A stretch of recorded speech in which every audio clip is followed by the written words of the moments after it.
Hubo una época en la historia en la que un grupo de hombres hizo temblar tanto a reyes como a papas. Guerreros de Dios que marchaban bajo un estandarte blanco marcado con una cruz roja. Soldados disciplinados, temidos en los campos de batalla, respetados en toda Europa, y a la vez, custodios de secretos y riquezas que nadie podía igualar. Se los llamó de muchas formas: monjes con espada, guardianes del templo, herejes, santos, mártires. Pero todos los conocemos por un solo nombre: los Caballeros Templarios. Su historia comienza en los desiertos ardientes de Tierra Santa, entre peregrinos indefensos y bandidos despiadados. Y termina en hogueras encendidas por la codicia de un rey y la debilidad de un papa. Entre su origen y su final se extiende una de las epopeyas más fascinantes de la Edad Media, una historia de fe, de poder y de misterio que sigue viva más de 700 años después. Hoy, vamos a recorrer esa historia. A descubrir cómo nació la Orden del Temple, cómo alcanzó el poder más grande que una orden militar haya tenido, y cómo fue destruida en una conspiración que todavía resuena en nuestra memoria. Este es el relato de los Caballeros Templarios. Era el año 1119. Jerusalén había sido conquistada apenas 2 décadas antes por los ejércitos de la Primera Cruzada. La ciudad santa, que durante siglos había estado bajo dominio musulmán, volvía a estar en manos de los cristianos. La noticia encendió el fervor en toda Europa. Miles de peregrinos comenzaron a emprender el largo y peligroso viaje hacia Tierra Santa, con la esperanza de pisar los lugares donde Cristo había vivido y sufrido. Pero aquel camino estaba lleno de peligros. Los peregrinos eran presa fácil para ladrones y bandidos que infestaban las rutas. Caravanas enteras eran asaltadas, y muchos nunca llegaban a Jerusalén. La tierra conquistada estaba en manos cristianas, sí, pero no estaba asegurada. En ese contexto, un caballero francés llamado Hugo de Payens reunió a 8 compañeros. Eran hombres de fe y de armas, veteranos de las cruzadas, que hicieron un juramento solemne: proteger a los peregrinos que recorrían los caminos de Tierra Santa. No buscaban gloria personal ni riquezas. Su motivación era espiritual: luchar en nombre de Dios. Los 9 caballeros se establecieron en Jerusalén, en un edificio próximo a lo que se creía eran las ruinas del Templo de Salomón.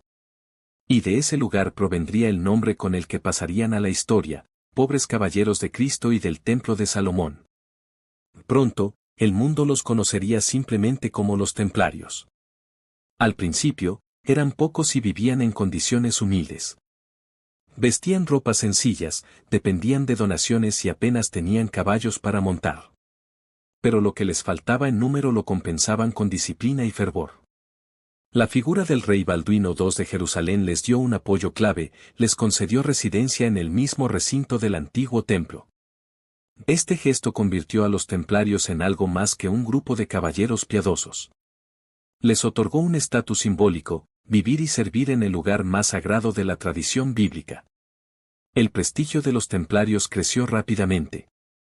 En 1129, durante el Concilio de Troyes, la Iglesia Católica reconoció oficialmente a la orden. Fue fundamental la intervención del influyente abad Bernardo de Claraval, quien defendió la existencia de estos monjes guerreros como una síntesis perfecta entre vida religiosa y deber militar. Bernardo escribió incluso un tratado, De Laude Novae Militiae, en elogio de la nueva milicia, en el que describía a los templarios como soldados de Cristo, más puros que los caballeros seculares, más disciplinados que los ejércitos comunes. Así, de un grupo reducido de 9 hombres, nació una institución que muy pronto se expandiría por toda Europa y Oriente, acumulando no solo devoción y prestigio, sino también poder. El mundo aún no lo sabía, pero en ese momento acababa de nacer una leyenda. Con el reconocimiento papal llegó también la necesidad de un código que organizara la vida de la orden. Fue así como se redactó la regla del Temple, inspirada en las reglas monásticas de San Benito pero adaptada a la vida de los caballeros. La regla imponía 3 votos fundamentales: pobreza, castidad y obediencia. Los templarios no podían poseer bienes personales. Todo lo que tenían, ropa, armas, caballos, pertenecía a la orden. Tampoco podían casarse ni tener relaciones carnales, su vida estaba consagrada por completo al servicio divino.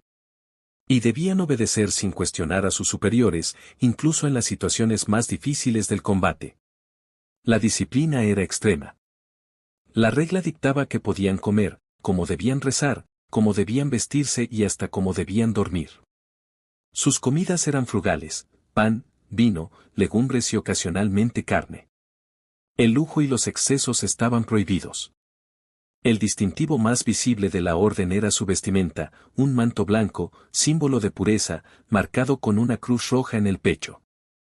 Esa cruz se convirtió en el emblema inconfundible de los templarios, un recordatorio de su disposición a derramar su sangre por Cristo. El entrenamiento militar era tan importante como la vida espiritual.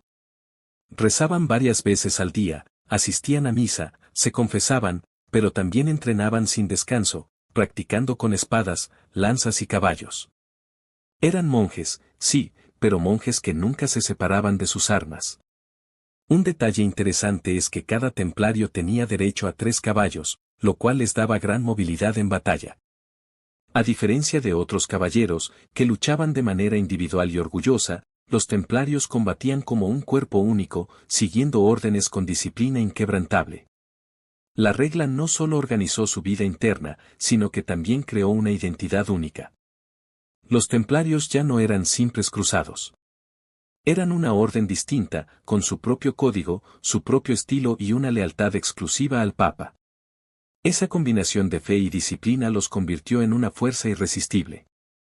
Y muy pronto, el mundo entero los conocería como los soldados más temidos de la cristiandad. Tras el Concilio de Troyes, la orden comenzó a crecer con rapidez. En Europa, recibían donaciones de tierras, castillos y riquezas. En Oriente, levantaban fortalezas que se convertirían en bastiones de la cristiandad. Los templarios se transformaron en una tropa de élite. Su reputación en el campo de batalla era la de guerreros incorruptibles, disciplinados hasta el extremo y dispuestos a morir antes que rendirse. Construyeron castillos como el de Gaza, Safed y, sobre todo, el imponente Krak de los Caballeros, en Siria. Estas fortalezas eran verdaderas ciudades amuralladas, albergaban soldados, almacenes de provisiones, establos, talleres y capillas. Cada una era un símbolo del poder templario y un recordatorio de que la orden no solo luchaba, también dominaba el arte de la construcción militar. En las grandes batallas de las cruzadas, los templarios fueron decisivos. Su papel en el sitio de Jerusalén, en la defensa de Acre o en la trágica derrota de Hattin marcó la memoria de la época. Aún en la derrota, se les reconocía el honor de ser los últimos en abandonar el campo, protegiendo la retirada de otros. Pero no todo era gloria en el campo de batalla. Su independencia, al responder directamente al Papa, generaba tensiones con los reyes cruzados. En ocasiones eran sus aliados más fieles, en otras, rivales incómodos. Los templarios también practicaban la diplomacia. Algunos negociaron treguas con líderes musulmanes, entendiendo que la guerra eterna no era sostenible. Otros actuaron como mediadores en disputas entre reinos cristianos. Su influencia iba más allá de la espada, también manejaban la palabra. Durante casi 2 siglos, la Cruz Roja de los Templarios ondeó en las murallas de las ciudades de Tierra Santa. Pero aunque parecían invencibles, el tiempo demostraría que ni la fe ni la disciplina eran suficientes para sostener un imperio eterno. Si las espadas templarias inspiraban temor en los campos de batalla, sus cofres de tesoros despertaban envidia en los palacios de Europa. Desde sus primeros años, la orden comenzó a recibir donaciones. Nobles, campesinos e incluso reyes entregaban tierras, castillos, rebaños, molinos y aldeas completas a los templarios. El motivo era simple: donar al temple equivalía a asegurar la salvación del alma. Con el tiempo, la orden acumuló propiedades por toda Europa. Tenían granjas en Inglaterra, viñedos en Francia, fortalezas en España y Portugal, puertos en el Mediterráneo, y hasta encomiendas en lugares tan lejanos como Escocia y Polonia. Pero lo más revolucionario fue su visión económica. Los templarios crearon un sistema que hoy llamaríamos bancario. Un peregrino podía depositar su dinero en una encomienda templaria de París y retirarlo en Jerusalén, mediante un documento sellado. Así, viajaba seguro, sin miedo a ladrones. Era el equivalente medieval de una carta de crédito. Pronto, la reputación templaria se consolidó como sinónimo de confianza. Reyes y nobles empezaron a depositar sus tesoros en manos del Temple.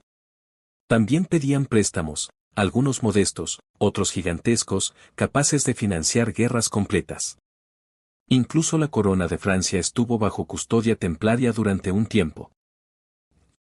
Lo asombroso era su independencia. Los templarios no dependían de los impuestos de los reyes ni de las limosnas del pueblo. Su riqueza provenía de sus propias tierras, de las donaciones y de su ingenio financiero.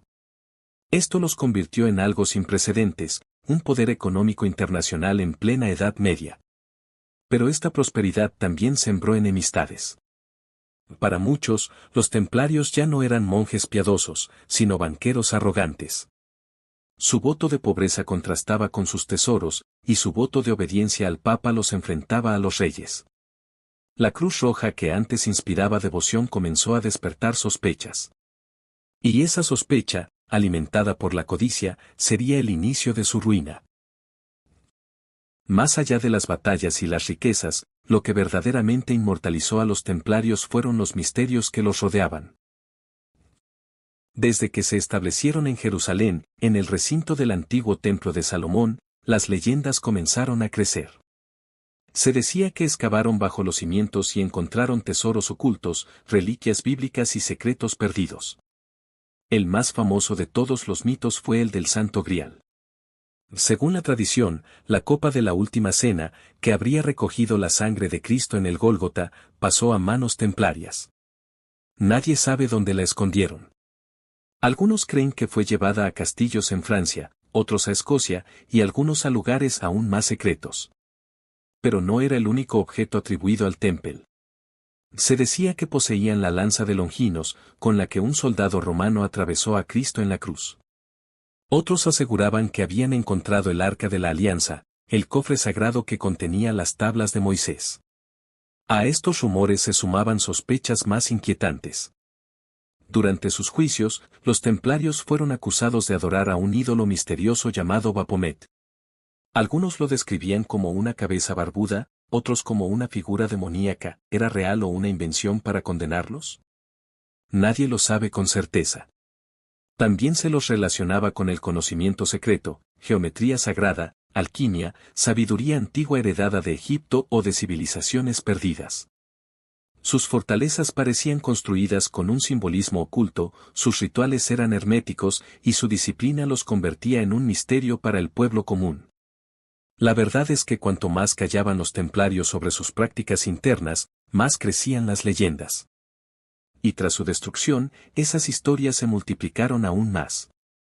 Escritores medievales y modernos, desde trovadores hasta novelistas del siglo XX, convirtieron a los templarios en protagonistas de relatos que combinaban historia y mito.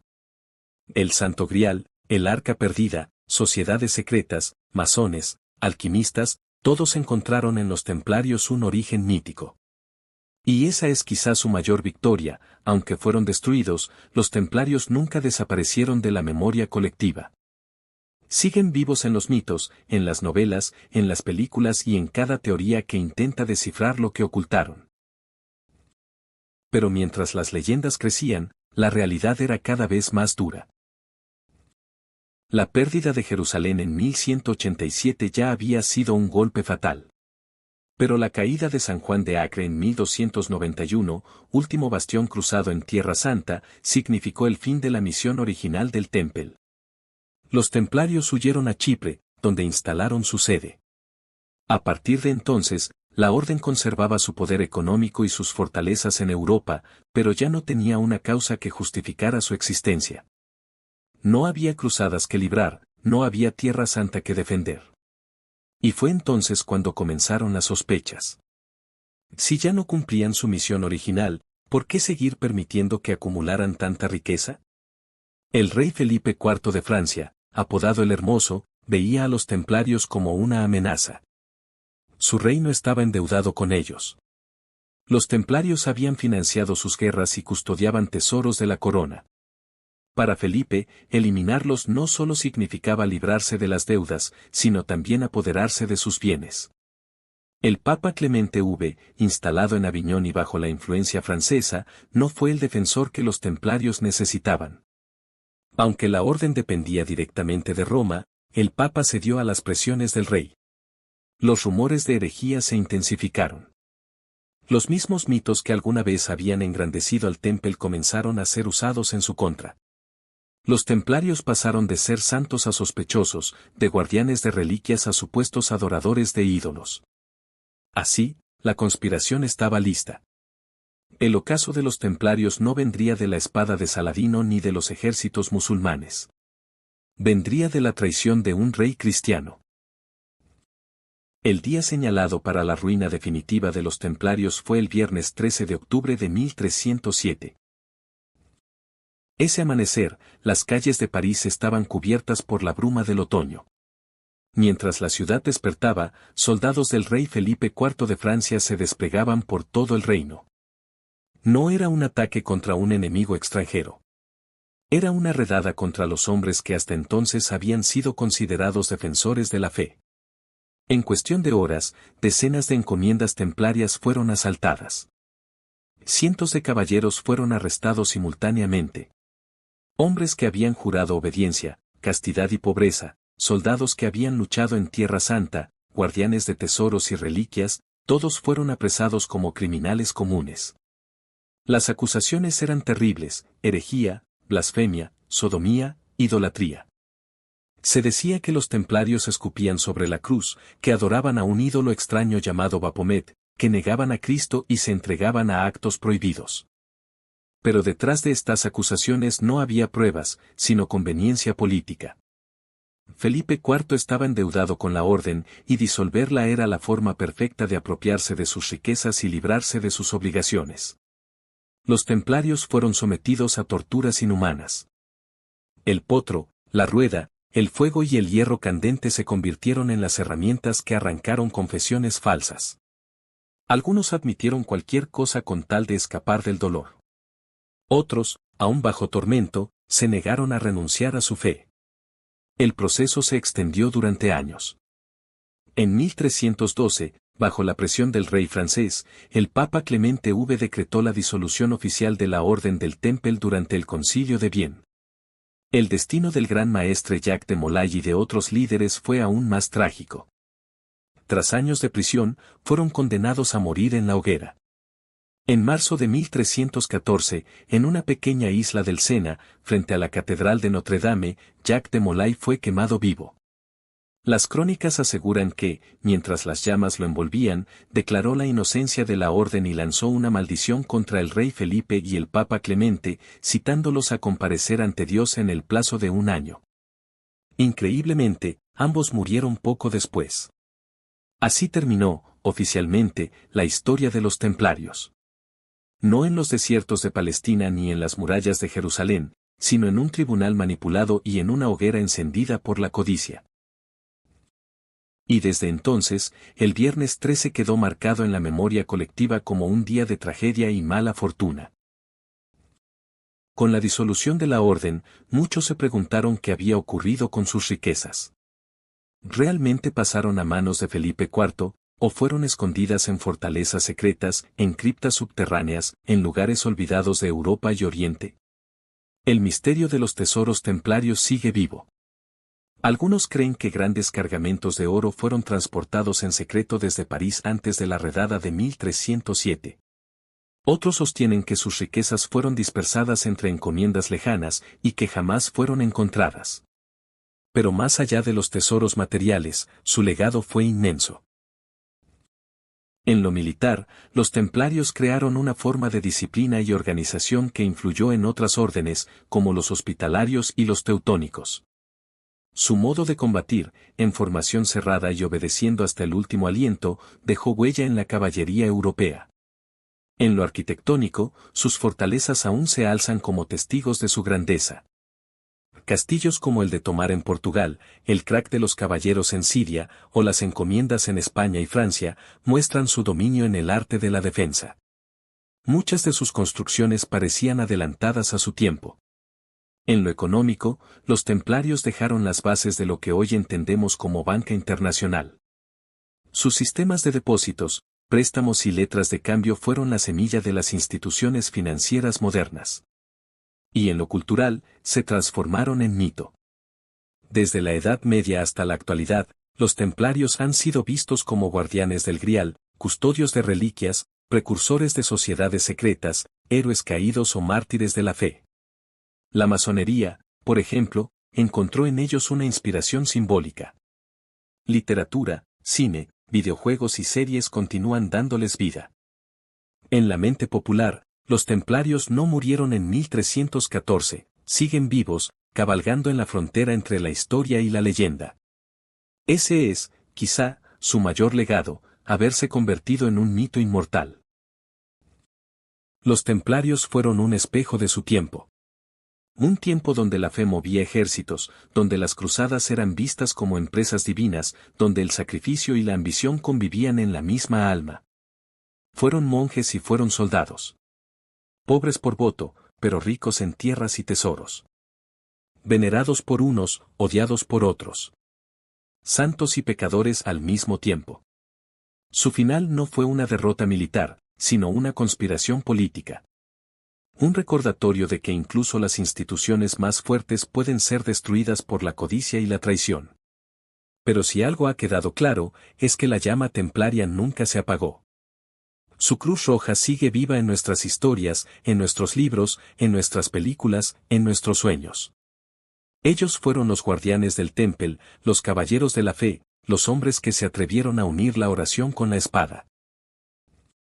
Y aunque sus cuerpos se perdieron en las cenizas del tiempo, sus nombres cabalgan aún en nuestra imaginación.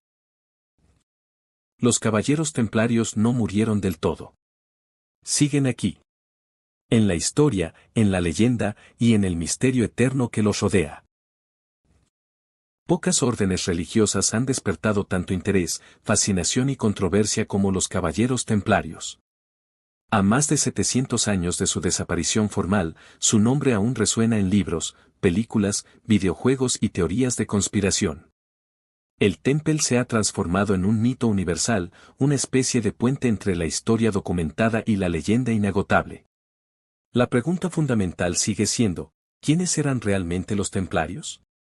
¿Eran santos devotos, monjes disciplinados que pusieron la espada al servicio de la fe? ¿Eran poderosos banqueros que inventaron el germen de la banca moderna? ¿Eran custodios de secretos místicos, de reliquias bíblicas como el Santo Grial o el Arca de la Alianza? ¿O fueron, simplemente, una institución medieval destruida por la codicia y la política? Lo cierto es que fueron todas esas cosas y, al mismo tiempo, ninguna de manera absoluta.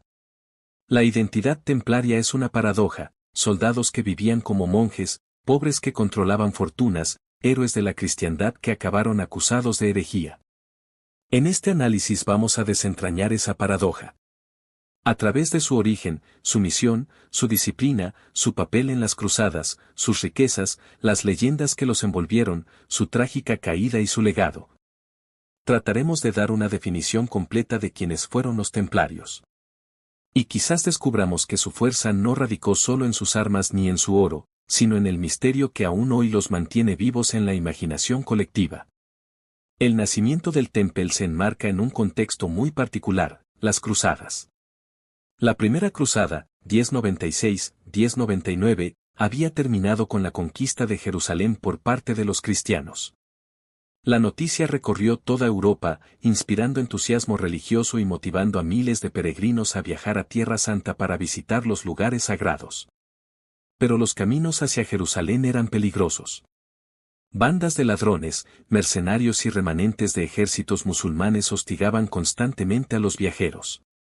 Muchos morían antes de llegar a la Ciudad Santa. La conquista había logrado recuperar Jerusalén, pero no asegurar las rutas.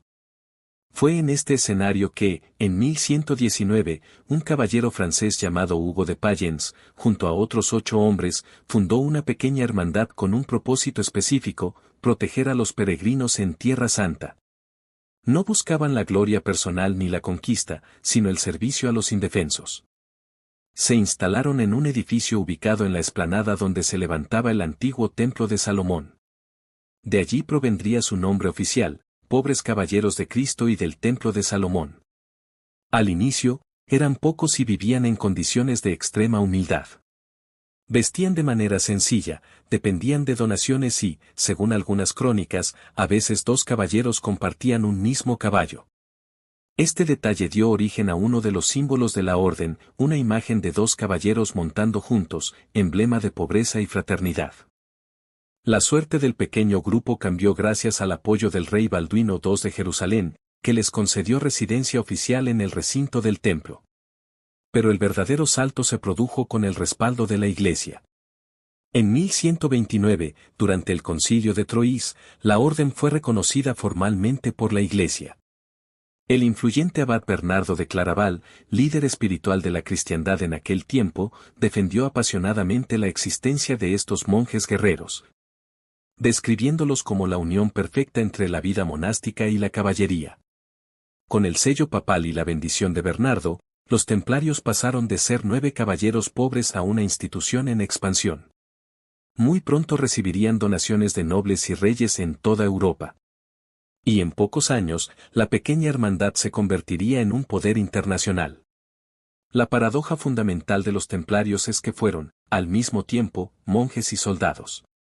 Esa doble identidad los definió y los distinguió de cualquier otra institución medieval. Como monjes, estaban sujetos a votos estrictos, pobreza, castidad y obediencia. No podían poseer bienes propios, todo lo que usaban, ropa, armas, caballos, pertenecía a la orden. No podían casarse ni tener relaciones carnales. Su vida debía estar consagrada por entero al servicio de Dios. Pero a diferencia de otros monjes, los templarios no se recluían en monasterios. Su campo de acción era el mundo, y su oración se mezclaba con el combate. Eran monjes que portaban espada, caballeros que oraban de rodillas antes de montar a caballo. La regla del temple regulaba cada aspecto de su existencia, desde la dieta, pan, vino, legumbres, carne ocasional, hasta el modo de dormir, en dormitorios colectivos, sin lujos. También establecía la vestimenta, un manto blanco como símbolo de pureza, al que más tarde se le añadió la célebre cruz roja, emblema de sacrificio.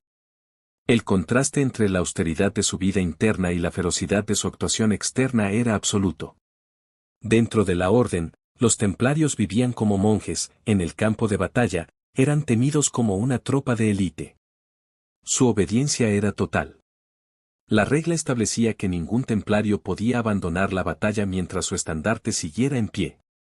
Luchar hasta la muerte era un deber, y retroceder sin orden era considerado cobardía y traición. Esto los convirtió en una fuerza temida en Oriente. En batallas clave de las cruzadas, los templarios eran la vanguardia o la retaguardia, siempre en los lugares más peligrosos. Los cronistas musulmanes reconocían su ferocidad y su disciplina. Para los cristianos, eran los soldados más fiables. Pero esta doble identidad también generó tensiones. Para muchos nobles seculares, los templarios eran demasiado rígidos y no se mezclaban con la caballería tradicional. Para algunos eclesiásticos, eran demasiado violentos para ser verdaderos monjes. Para el pueblo, eran a la vez admirados y temidos. Sin embargo, esta ambigüedad fue la clave de su éxito. El temple representaba la fusión de los dos ideales medievales, la fe y la guerra. Y mientras esa fusión fue útil, su poder no dejó de crecer. Una de las claves que definió la identidad templaria fue su regla, redactada tras el reconocimiento oficial de la orden en el Concilio de Troyes 1129. Inspirada en la regla de San Benito, adaptada por Bernardo de Claraval y ajustada a la vida militar, este documento fijaba el marco espiritual y práctico de los templarios. Los 3 votos principales eran claros: pobreza, castidad y obediencia. Pero la regla iba mucho más allá, regulaba aspectos tan detallados como la dieta, el modo de dormir, la vestimenta y hasta el comportamiento en combate. Vestimenta: el hábito blanco simbolizaba pureza espiritual. En 1147, el Papa Eugenio III autorizó que llevaran una cruz roja cosida en el pecho, recordatorio constante del sacrificio por Cristo. Alimentación: se establecía una dieta frugal. Pan, vino, legumbres, pescado y, en ocasiones, carne. La gula era condenada. Los templarios comían en silencio, escuchando lecturas religiosas. Descanso, dormían en dormitorios colectivos, vestidos y con armas cerca. El enemigo podía atacar en cualquier momento. Oración y guerra, los rezos marcaban el ritmo del día. Pero a diferencia de los monjes de claustro, los templarios debían estar siempre listos para la batalla. La regla prohibía lujos y ostentación. No podían cazar por placer, no podían tener mascotas, no podían usar ropas de colores vivos. Eran hombres dedicados a un ideal absoluto. Este código hizo de ellos una fuerza única, soldados disciplinados, más cohesionados que la caballería feudal. Mientras los caballeros seculares actuaban movidos por el honor personal o el botín, los templarios luchaban como un cuerpo colectivo, obedeciendo al maestre y a sus comandantes. Su vida cotidiana era una mezcla constante de monasterio y cuartel militar. Rezaban como monjes, entrenaban como soldados, vivían con austeridad, morían con disciplina. Y esa combinación fue la clave de su éxito. La función principal del Temple fue proteger a los peregrinos y luchar en defensa de los estados cruzados. Y durante casi 2 siglos cumplieron ese rol con eficacia y brutalidad. Los templarios participaron en las principales campañas militares de las cruzadas. Defensa de Jerusalén, siglo XII fueron custodios de los accesos y de los lugares sagrados. Batalla de Aptin 1187, combatieron contra Saladino. Muchos templarios fueron capturados y ejecutados. Defensa de Acre 1291, en la caída de esta ciudad, último bastión cruzado, los templarios resistieron hasta el final, luchando casa por casa. Pero más allá de las batallas, su papel fue estratégico. Construyeron y administraron fortificaciones en puntos clave, castillos como el Crac de los Caballeros, Saft o Tortosa. Estas fortalezas no solo eran bastiones militares, sino también centros logísticos, con almacenes de provisiones y rutas de comunicación seguras. La disciplina templaria era temida. Un caballero templario no debía abandonar jamás el campo de batalla mientras la bandera de la orden ondeara. Eso los convertía en una tropa fiable, incluso en medio del caos. Cronistas musulmanes y cristianos coinciden en describirlos como soldados incansables, difíciles de derrotar. Además, los templarios actuaban como diplomáticos. Negociaron treguas con líderes musulmanes cuando la guerra se volvió insostenible y mediaron en disputas entre reinos cristianos. Eran, al mismo tiempo, espadas y emisarios. En Oriente, los templarios se convirtieron en un símbolo de la cristiandad. Pero también en un blanco constante. Su prestigio se alimentaba de victorias, pero su fragilidad se hizo evidente cuando las cruzadas comenzaron a perder terreno. La caída de Jerusalén en 1187 y la de Acre en 1291 marcaron el inicio del fin de su misión militar. Lo que realmente distinguió al Temple fue su innovación económica. Más allá de la guerra, desarrollaron un sistema de gestión financiera que los convirtió en banqueros de Europa. El mecanismo era sencillo pero revolucionario. Un peregrino que partía de Londres o París podía depositar dinero en una encomienda templaria local. Se le entregaba un documento con la cantidad depositada. Al llegar a Jerusalén, podía retirar la suma equivalente en moneda local. Así evitaba ser asaltado en el camino. Era un sistema de transferencias internacionales avant la lettre. Seguro, eficiente y confiable. Con el tiempo, los templarios empezaron a custodiar tesoros reales, administrar rentas y conceder préstamos a reyes y nobles. La orden se convirtió en un banco internacional con sucursales en casi toda Europa y Oriente. Sus propiedades eran vastas, granjas, viñedos, puertos, aldeas enteras. Sus riquezas les permitieron mantener ejércitos, construir fortalezas y financiar campañas militares. Pero esa riqueza fue también su condena. Los templarios juraban pobreza, pero la orden en su conjunto acumuló un poder económico que rivalizaba con el de los mismos monarcas. Para muchos, esa contradicción era una afrenta. Para otros, un motivo de sospecha. El rey Felipe IV de Francia, endeudado con ellos, vio en el Temple no un aliado, sino un enemigo. Y cuando la ocasión llegó, convirtió sus riquezas en el argumento perfecto para justificar su destrucción. El silencio templario fue tan elocuente como sus batallas. La orden mantenía un hermetismo absoluto sobre sus rituales internos y su vida comunitaria. Esa discreción, aunque necesaria, alimentó la imaginación popular y dio origen a leyendas que aún hoy siguen vivas. Una de las más poderosas es la del Santo Grial. Se dijo que la copa usada por Cristo en la última cena, y que habría recogido su sangre en la cruz, fue hallada y custodiada por los templarios. Algunos creen que la escondieron en fortalezas europeas, otros que la trasladaron a Escocia y que aún reposa bajo la Rathling Chapel. Otro mito recurrente es el del Arca de la Alianza. Los templarios, al establecerse en el recinto del Templo de Salomón en Jerusalén, habrían excavado sus cimientos. ¿Qué encontraron allí? ¿Tesoros bíblicos? ¿Reliquias perdidas? La leyenda asegura que sí. También se habló de la lanza de Longinos, el arma con la que un soldado romano atravesó el costado de Cristo. Algunos textos medievales sostienen que pasó por sus manos.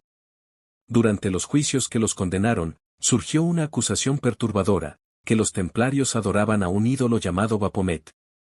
La descripción variaba: una cabeza barbuda, una figura demoníaca, un busto misterioso. ¿Fue una invención para incriminarlos o un símbolo esotérico real? La duda persiste.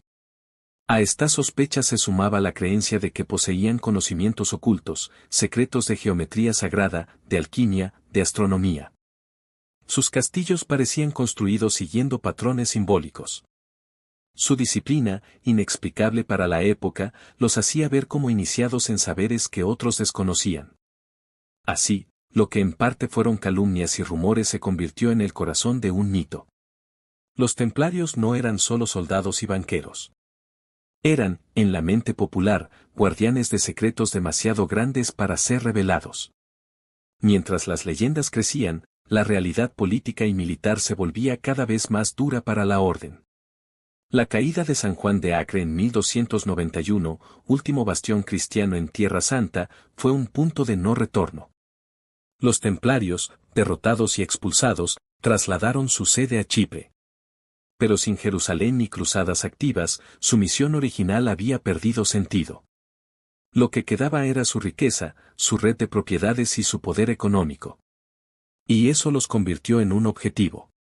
El rey Felipe IV de Francia, apodado el Hermoso, estaba profundamente endeudado con los templarios. Veía en ellos un peligroso estado dentro del Estado, ricos, poderosos y obedientes solo al Papa. Felipe empezó a tramar su caída. Con el Papa Clemente V, a quien dominaba políticamente, encontró el aliado perfecto. Los rumores de herejía y corrupción, que antes eran simples habladurías, se transformaron en acusaciones oficiales. El Temple ya no era necesario como ejército. Era incómodo como potencia financiera. Y en ese cruce de circunstancias se selló su destino.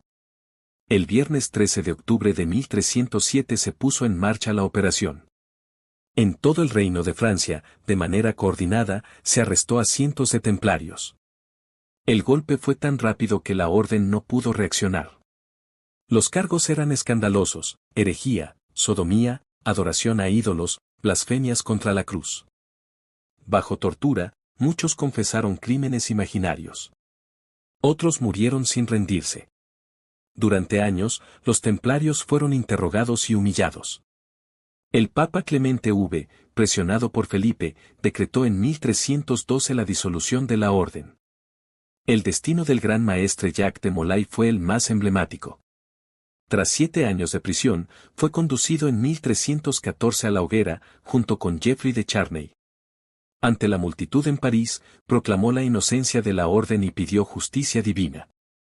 La leyenda dice que, mientras el fuego lo consumía, lanzó una maldición contra el rey y el papa, citándolos a presentarse ante Dios en menos de un año.